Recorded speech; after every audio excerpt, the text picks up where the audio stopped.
And away we go. It is the nightcap brought to you by Hail Mary Sports Bar right here on BearcatJournal.com. Hail Mary's located in Cheviot right on Harrison Avenue. They're in the Dora District. You can go from bar to bar with your drinks. But why would you want to do that when you can just hang out at Hail Mary's? 27 TVs, a 9-screen video wall. There's not a bad seat in the house. They have every sports package that DirecTV offers.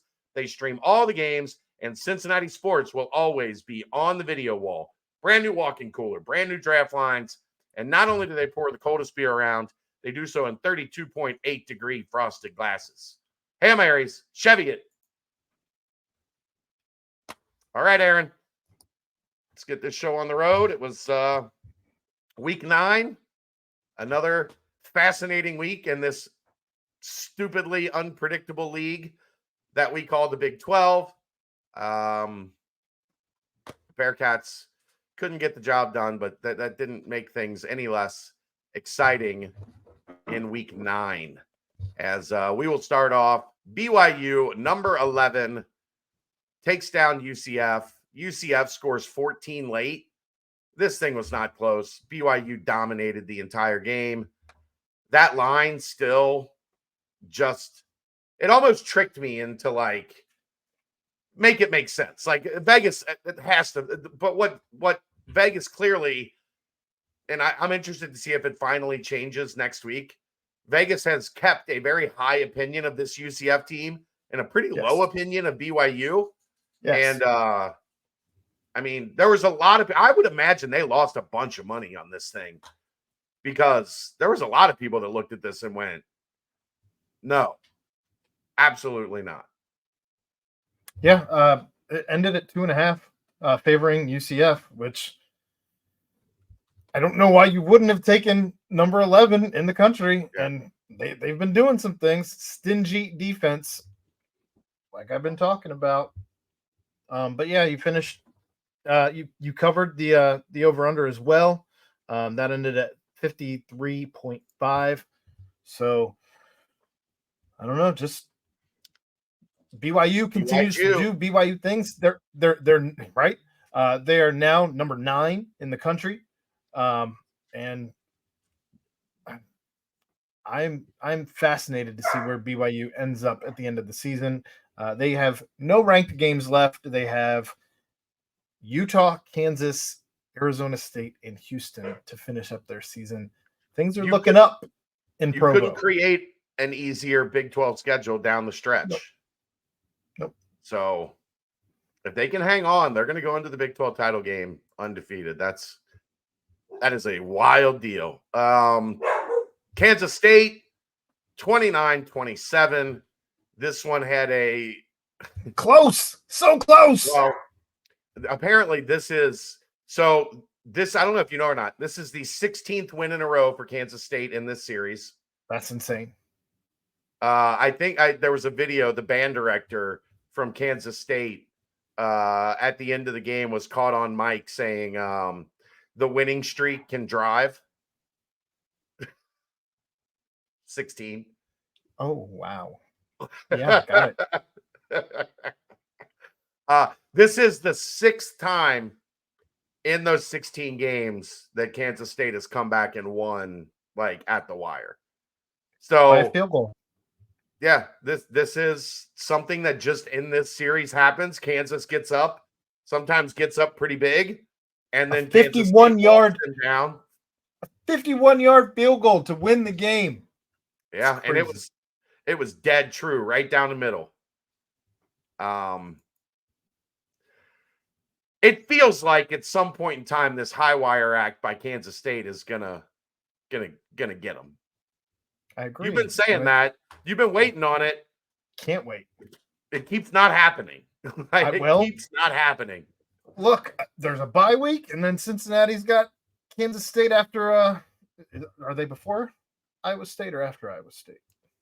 After. I think it's after. So after. Yeah.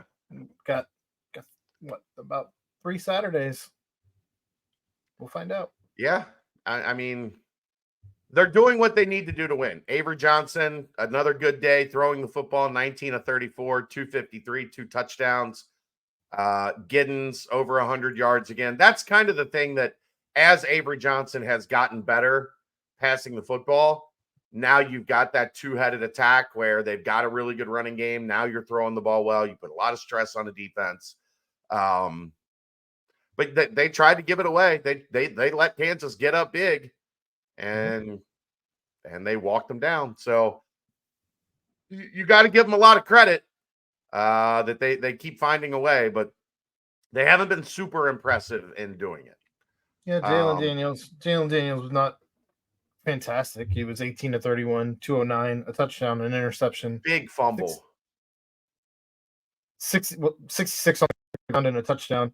Yeah, he had 2 fumbles, lost one. Avery Johnson also lost a fumble, but the fumble was kind of like what cracked the door open. Like they were driving to put it away and like to basically ice the game. He fumbles, Kansas State goes down and scores, and then all of a sudden momentum flipped big time. I do wonder how different this season is if they're not playing in the Chiefs Stadium and are instead. Well, this was at Manhattan. Oh, was it? Yeah, it was at Kansas State. Okay. So maybe raises another eye. Like Kansas State let that happen in their house where they needed a 51-yarder at the gun to get the dub.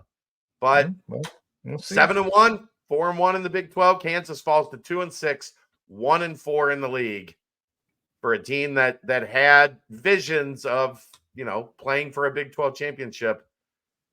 It has not gone their way. Speaking of, poor Mike Gundy. Baylor 38, Oklahoma State 28.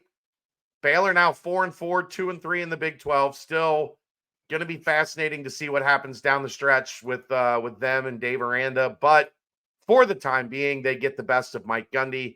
Oklahoma State 3-5 after starting the season 3-0.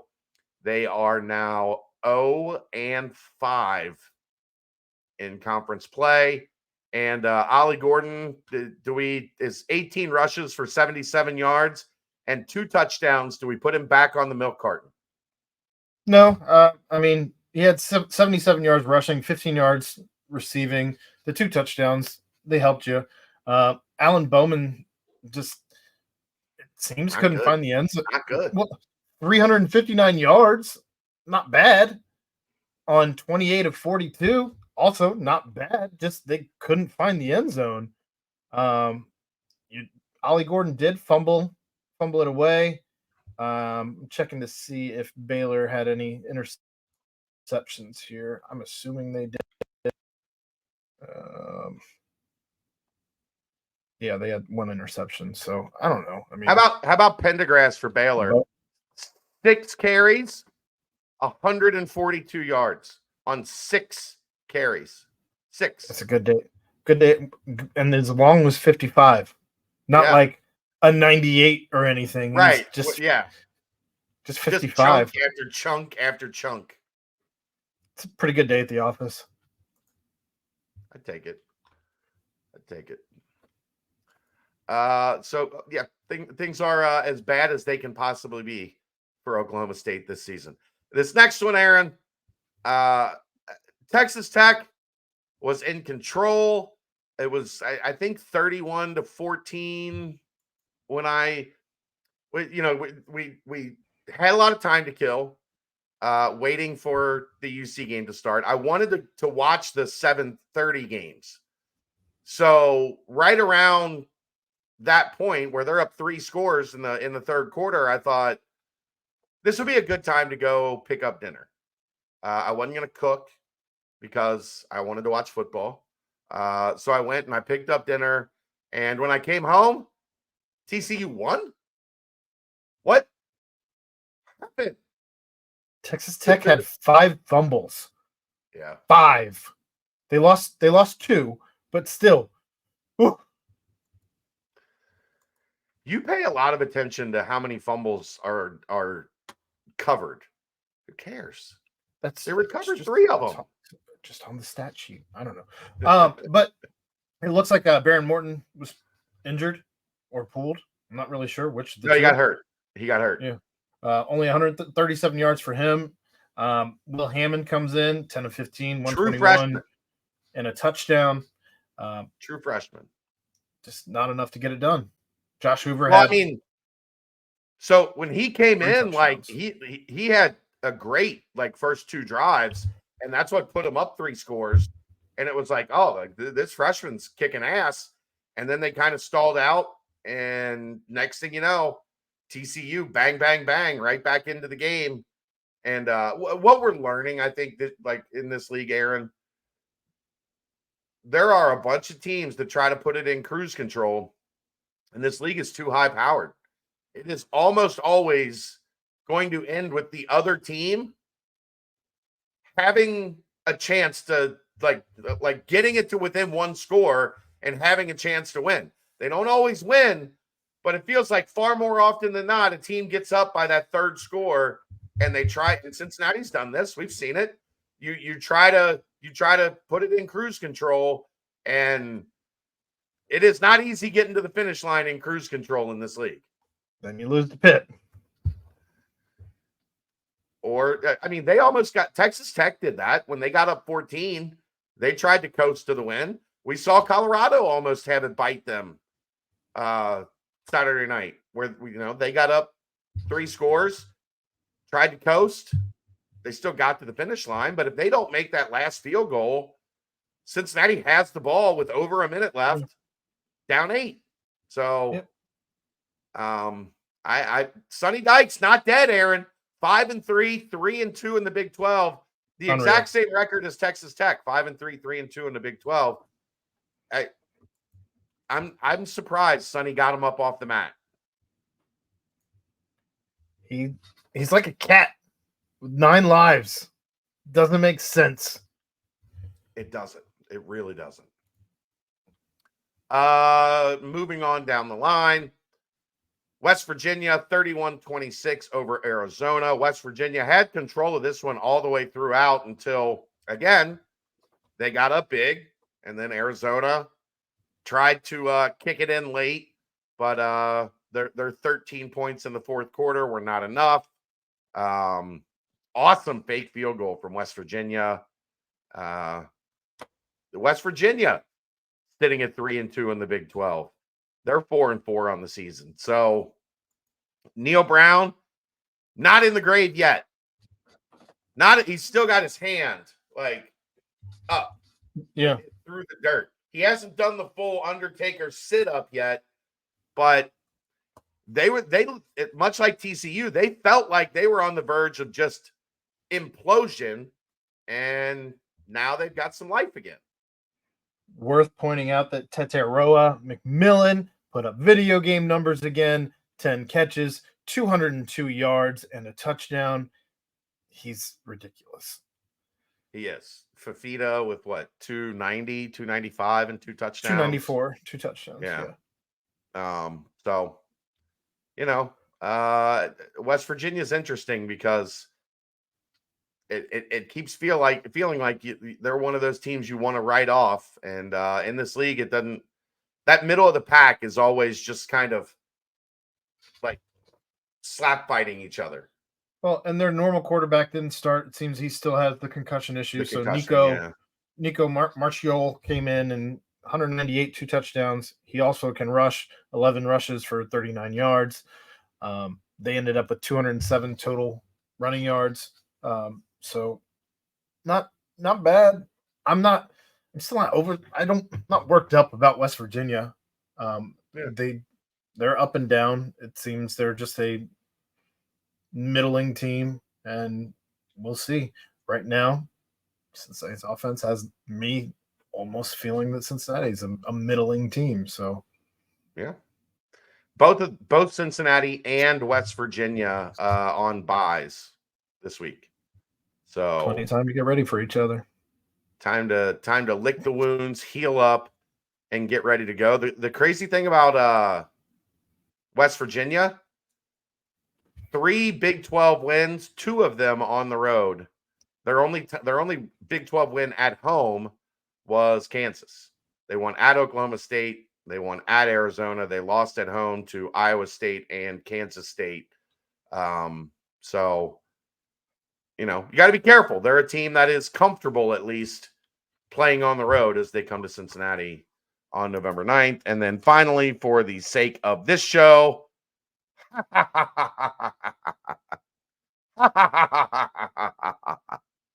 Houston 17, Utah 14. The team that was going to come in and clown these fools and show us what the new Big 12 was all about. Utah falls to 1-4 in Big 12 play, 4-4 on the season. Ha ha ha ha ha ha ha ha ha ha ha ha. What a dreadful game. 14-17. Not much scoring here. The over-under on this one was 35.5. I said under. Ended up being under. Yuck. Not great, Bob. I know it's been bad for Utah, but I thought they'd figure this one out. They did not. They did not. So you end up, I don't know. You end up now where your standings are. BYU 5-0 in conference, Iowa State 4-0, Kansas State and Colorado now sit at 4-1 in that third place spot. TCU, Texas Tech, Cincinnati, West Virginia all at 3-2, Arizona State at 2-2, Baylor 2-3, tied with Houston, and Arizona, Utah, UCF, Kansas all at 1-4, down in the basement, but not in last place because Oklahoma State has that all to themselves at 0-5. Yeah, just like everybody predicted. Mike Oklahoma Gundy's not even State. gonna remember. He's not even going to remember this season, though. I could see getting hooved. He got headbutted by a cow. Headbutted. Maybe still I think probably, in my opinion, the wildest thing that's happened this entire season. In this league, I'm sure we could find something that rivals it fairly close. And we still have plenty of time before we get to the finish line. I'll tell you about my wild evening when we get done here. Now I forgot to tell you before the show started. Terrified. All right, we'll see you tomorrow night for the BBP. That's the nightcap. Brought to you by Hail Mary Sports Bar, right here on BearcatJournal.com. See ya!